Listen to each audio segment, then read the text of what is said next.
Friends, जैसा कि आप लोगों को पता है कि यूपी में 11,000 समथिंग वैकेंसी आने वाली है, 11,508 के करीब। तो उससे रिलेटेड आज हम लोग बात करने वाले हैं। ये यूपी वालों के लिए बहुत अच्छा ही मौका है और बहुत खुशी की बात है, लेकिन नंबर ऑफ़ वैकेंसी कम है, जिस पे क्या है कि बहुत सारे लोग परेशान भी हैं कि नंबर ऑफ़ वैकेंसी कम है, क्या किया जा सकता है। इससे रिलेटेड आज हम लोग कुछ चीज़ें बात करेंगे जो कि बहुत ज़्यादा इंपॉर्टेंट होने वाला है। तो सबसे पहले मैं आपका वेलकम कर लेती हूँ। Hello friends, learn in short में आपका एक बार फिर से स्वागत है। मेरा नाम है सरस और आप देख रहे हैं लर्न इन शॉर्ट। फ्रेंड्स, जैसा कि आप लोगों को पता है कि 11,508 के करीब यूपी में वैकेंसी आने वाला है और जिसमें क्या है कि नंबर ऑफ़ सीट अभी बढ़ भी सकता है। ज़रूरी नहीं कि 11,500 साढ़े 11,000 के समथिंग की वैकेंसी आए, लेकिन इसमें आपका नंबर ऑफ़ वैकेंसी कुछ बढ़ भी सकता है। वैसे तो वैकेंसी लगभग 40,000 के ऊपर आने वाला था, लेकिन जो ये 11,500 वैकेंसी है ये आपके शहरी क्षेत्रों के लिए है।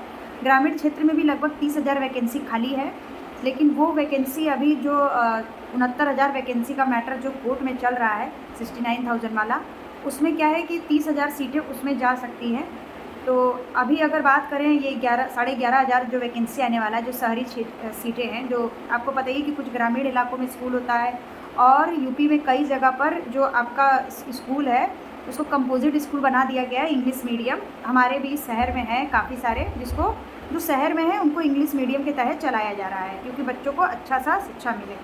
तो ये शहरी वाले स्कूल में लगभग प्राइमरी के सहायक शिक्षक जो होते हैं वो 11,500 वैकेंसी है, लेकिन ये सीट तो बहुत कम है। 8 सालों में ये सीटों की संख्या बहुत ज़्यादा कम है।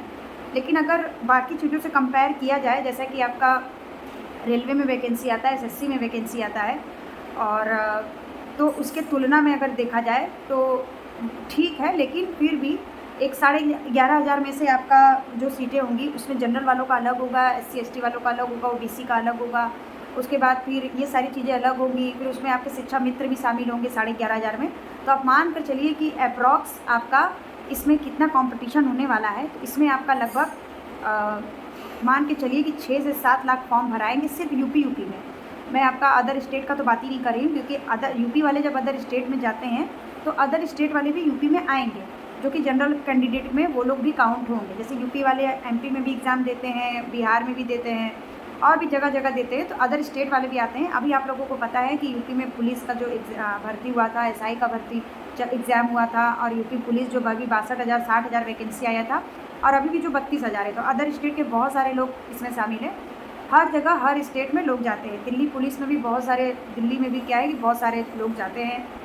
DSSS की भी वैकेंसी आती है, तो हर अलग अलग स्टेट से जाते हैं। तो मान कर चलिए कि 7 से 8 लाख फॉर्म इसमें भरा जाएगा, मतलब 7 से 8 लाख कैंडिडेट फाइट करेंगे 11,500 की वैकेंसी पे। तो इसमें आपका क्या है कि बहुत ज़्यादा हाई कंपटीशन होने वाला है, जिसमें क्या है कि आपको अभी से लग जाना है, क्योंकि वैकेंसी अब तो आना तय है, क्योंकि ये मैटर 8 साल से उठाया जा रहा था, खास करके 2021-22 से तो बहुत ज़्यादा उठाया जा रहा था।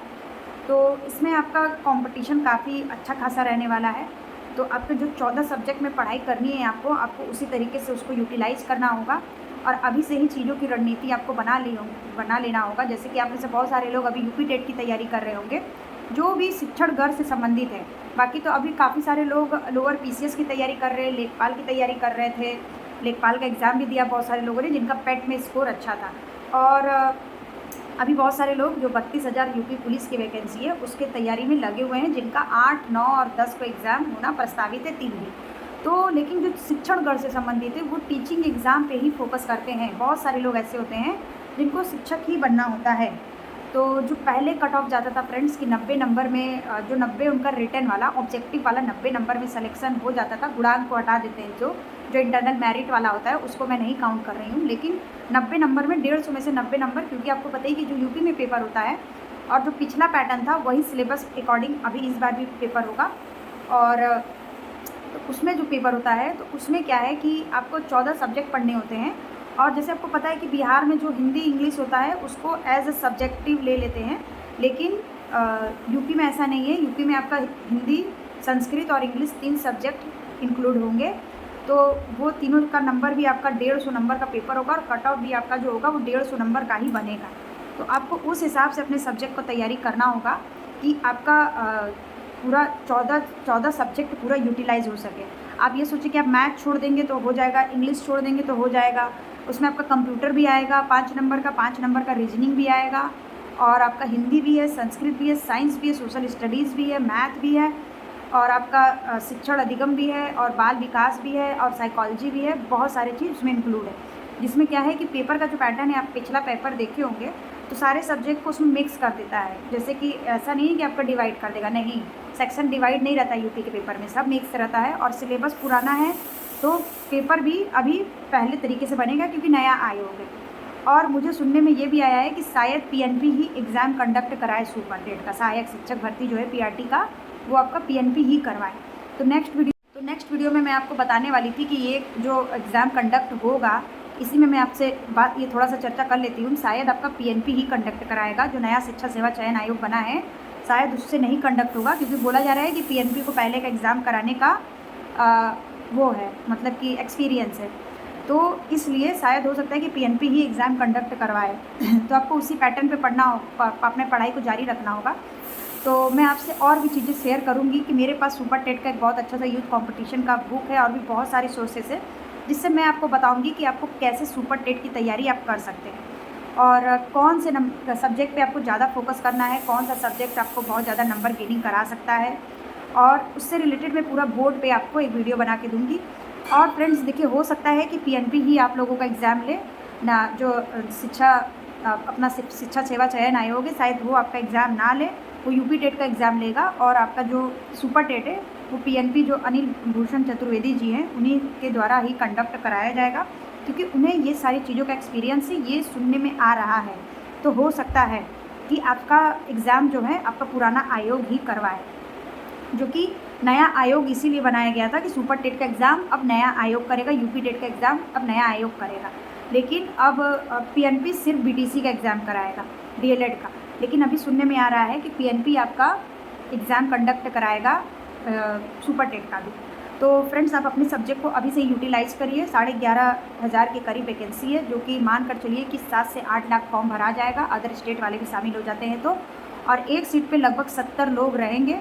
तो अगर मान लीजिए एसएससी और रेलवे से कंपैरिजन करते हैं, तब का भी तुलना उतना ज़्यादा नहीं है। एसएससी और रेलवे में एक सीट में 200 से 300 लोग रहते हैं। चूँकि आप एक शिक्षक है, आपने अपना एक अच्छा कोर्स किया हुआ है, आपने डीएलएड किया हुआ है, और बहुत सारे बीएड वालों ने भी डीएलएड कर लिया है, तो वो लोग भी शामिल होंगे। तो चूँकि आप आपके पास एक ऐसा डिग्री है जो कि सबके पास नहीं होता है, डिग्री डिप्लोमा है, तो आपके लिए एक शिक्षक भर्ती का एक मौका रहता है।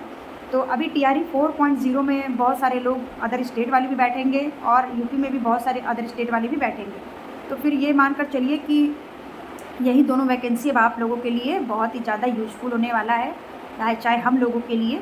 तो फिर आप अपने 14 सब्जेक्ट को वैसे ही यूटिलाइज़ करिए, और मैं नेक्स्ट वीडियो में आपको बताऊंगी कि 14 सब्जेक्ट को आपको कैसे यूटिलाइज़ करना है, क्या चीज़ें आपको पढ़नी है, कौन सा बुक आप ले सकते हैं, कौन सा सोर्सेस ले सकते हैं, क्योंकि यही टाइम है कि आपको ये सारी चीज़ों को अभी से ही तैयार कर लेना है। क्योंकि यूपी टेट के एग्ज़ाम के बाद मान कर चलिए कि अगस्त में आपका सुपर टेट का नोटिफिकेशन आ जाएगा, अगस्त से सितंबर में, और एग्ज़ाम आपका नवंबर से दिसंबर में ले लिया जाएगा, अगले साल पे उसको नहीं छोड़ा जाएगा, क्योंकि फरवरी में आपका आचार संहिता लागू हो जाएगा। तो उस समय क्या है कि आपको पता ही है, आप यूपी से बिलोंग करते होंगे या फिर किसी भी स्टेट से, तो आप देखते होंगे कि अपने देश में इलेक्शन के टाइम में कितना ज़्यादा काम बढ़ जाता है। लोग को मतलब सरकार को लगता है बस इलेक्शन, उस टाइम आम जनता पे उतना वो भी नहीं किया जाता। तो यही आपके पास एक मौका है, 11,500 वैकेंसी आने वाली है हमारे पास, और हो सकता है कुछ सीटें बढ़ जाएँ, और एक सीट पे मान के चलिए कि 60-70 लोग होंगे, और कट ऑफ इस बार मान कर चलिए कि 120 के करीब जाएगा। ये मैं एक मिनिमम बता रही हूँ। अभी आपने यूपीएसआई का एग्ज़ाम देखा होगा, 400 नंबर का पेपर था, जिनका बहुत हाई कट ऑफ गया है। मतलब मान के चलिए 160 नंबर का पेपर हुआ था, जो 140 प्लस किए थे सिलेक्शन, 140-45 प्लस वालों का ही सिलेक्शन हुआ है। तो 150 नंबर का पेपर रहेगा, तो आप 125 नंबर गिरी हालत में मान कर चलिए। और मैं आपको अगले वीडियो में सुपर टेट से रिलेटेड अब आपको बहुत ज़्यादा इन्फॉर्मेशन देने वाली हूँ।